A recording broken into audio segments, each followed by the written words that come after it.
لهما قولا سديدا واغفر لهما جناح الذل من الرحمة وقل رب ارحمهما كما ربياني صغيرا. محترم سامعین اور حاضرین مجلس، میں اپنی معروضات کا آغاز اس واقعہ سے کرنا چاہتا ہوں جسے سن کر جناب محمد رسول اللہ صلی اللہ علیہ وسلم بھی رو پڑے. ایک مرتبہ نبی کریم صلی اللہ علیہ وسلم کے پاس ایک بندے نامراد آیا اور اپنے باپ کی شکایت کرنے لگا کہ وہ جب بھی چاہتے ہیں میرا مال لے لیتے ہیں. آپ صلی اللہ علیہ وسلم نے اس آدمی کے باپ کو بلوایا. لاٹھی ٹیکتا ہوا ایک بوڑھا شخص حاضر ہوا. آپ صلی اللہ علیہ وسلم نے اس شخص سے تحقیق کرنا شروع فرمائی. وہ شخص بتانا شروع کیا، اے اللہ کے رسول، ایک زمانہ تھا جب یہ کمزور اور بے بس تھا، مجھ میں طاقت تھی، میں مالدار تھا اور یہ خالی ہاتھ تھا. تب میں نے اس کو اپنی کسی چیز لینے سے نہیں روکا. آج یہ مالدار ہے اور میں خالی ہاتھ ہوں، میں کمزور ہوں اور یہ تندرست و قوی ہے. اب یہ اپنا مال مجھ سے بچا بچا کر رکھتا ہے.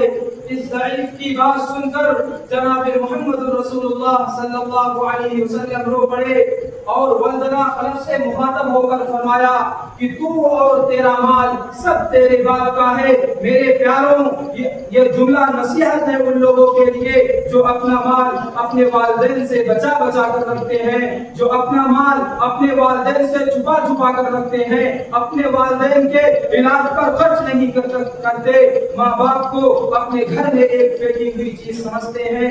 میرے دوستوں اور عزیز ساتھیوں، ماں اور باپ ان الفاظ میں شہد کی سی حلاوت اور دنیا بھر کا سکون بھرا ہوا ہے. ماں کے پیروں تلے جنت ہے تو باپ جنت کا دروازہ ہے. ماں کی انگلیاں جب ہمارے سروں پر ہوتی ہے تو ہمیں یوں محسوس ہوتا ہے جیسے دنیا کی ساری خوشی ہمارے سروں پر رقص کر رہی ہے. اور باپ کی شفقت بھری نگاہیں عزائم میں حوصلہ و جلا عطا کرتی ہے. دنیا میں ہر چیز اپنی شکل بدل دیتی ہے لیکن ماں اور اس کی ممتا میں کچھ فرق نہیں آتا. دنیا کا کوئی رشتہ والدین سے زیادہ محترم نہیں. والدین کے لیے سب سے خوبصورت چیز اولاد ہوتی ہے. جس طرح گول مسل دینے کے بعد بھی خوشبو دیتا ہے، پھر اسی طرح والدین بھی اپنے جانے جگر کو، اپنے لگتے جگر کو دعائیں دیتے ہیں. میرے دوستوں، اس پہ مجھے ایک شعر یاد آتا ہے. کئی سالوں سے حج کرنے مسلسل جاتے ہو لیکن ہوئے مقبول کتنے، پہلے اپنے آپ کو دیکھو. کئی سالوں سے حج کرنے مسلسل جاتے ہو لیکن ہوئے مقبول کتنے، پہلے اپنے آپ کو دیکھو.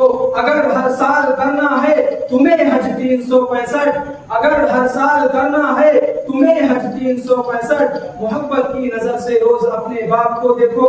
میرے دوستوں، والدین سے ہمدردی کی توقع رکھنے کے بجائے والدین کے ہمدرد بن جاؤ. خالق کائنات نے اپنی بندگی کے بعد بندوں پر سب سے اولین فرض وبالوالدین احسانا قرار دیا ہے. کہا گیا والدین سے حسن سلوک کرو اور ہاں، حسن سلوک کی توفیق کو دونوں جہاں کی سعادت سمجھو. حاجی اعظم صلی اللہ علیہ وسلم نے والدین کی خدمت کو ہجرت و جہاد پر فضیلت دی ہے. اسلام نے تو ہمیں تعلیم دی، اسلام نے تو ہمیں یہاں تک اجازت دی اگر ماں باپ کافر و مشرک ہوں پھر بھی ان سے حسن سلوک کرتے رہو. مجھے بتاؤ ایسی عظیم الشان تعلیم کسی اور مذہب نے دی ہے؟ غافل رہا حقوق و فرائض سے جو بشر، دنیا و آخرت کی وہ راحت نہ پا سکا. کتنا ہے بد نصیب و کتنا ہے نامراد جو مفت میں ملی ہوئی جنت نہ پا سکا. میرے عزیز ساتھیوں، اے در یتیم کا نام لینے والوں، ذرا اس در یتیم کا عمل تو دیکھو جس نے اپنی رضائی ماں کے احترام میں اپنی ردائے مبارک بچھا دی اور اپنی جگہ پر اپنی رضائی ماں کو دکھا دیا.